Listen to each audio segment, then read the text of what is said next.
ഇടുക്കി പീരുമേട്ടിൽ ജനവാസ മേഖലയിൽ കടുവയുടെ സാന്നിധ്യം. പ്രഭാത സവാരിക്കിടെയാണ് നാട്ടുകാരനായ പ്രദീപ് കടുവയെ നേരിൽ കണ്ടത്. വനംവകുപ്പ് ഉദ്യോഗസ്ഥർ സ്ഥലത്തെത്തി പരിശോധനകൾ നടത്തി. പീരുമേട് തോട്ടാപ്പുര പ്ലാക്കത്തടം റോഡിൽ പ്രഭാത സവാരിക്കിടെയാണ് നാട്ടുകാരനും വണ്ടിപ്പെരിയാർ പ്രാഥമികാരോഗ്യ കേന്ദ്രം ഹെൽത്ത് ഇൻസ്പെക്ടറുമായ പ്രദീപ് കടുവയെ നേരിൽ കണ്ടത്. ഉടൻ സ്ഥലത്തുനിന്ന് ഓടി രക്ഷപ്പെട്ടുവെന്ന് പ്രദീപ് പറഞ്ഞു. ഞാൻ എല്ലാ ദിവസവും രാവിലെ ഈ ഭാഗം വരെ നടക്കാൻ വരുന്നതാണ്. ഞാൻ ഇല്ല ഭാഗത്തെത്തിയപ്പോഴാണ് ഇവിടെ ഇങ്ങനെ കടുവ തിരിഞ്ഞു നിൽക്കുന്നതായിട്ട് ഞാൻ കണ്ടത്. അത് നല്ല വണ്ണവും നല്ല വലിപ്പമുള്ളൊരു കടുവയായിരുന്നു.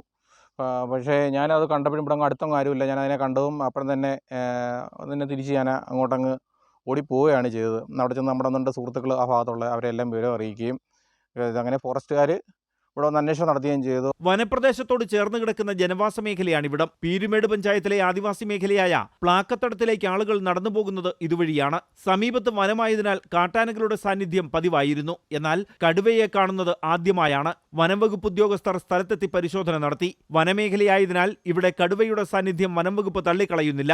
വരും ദിവസങ്ങളിൽ നിരീക്ഷണം ശക്തമാക്കാനാണ് വനംവകുപ്പ് ഉദ്യോഗസ്ഥരുടെ തീരുമാനം. അമൃത ന്യൂസ്, ഇടുക്കി.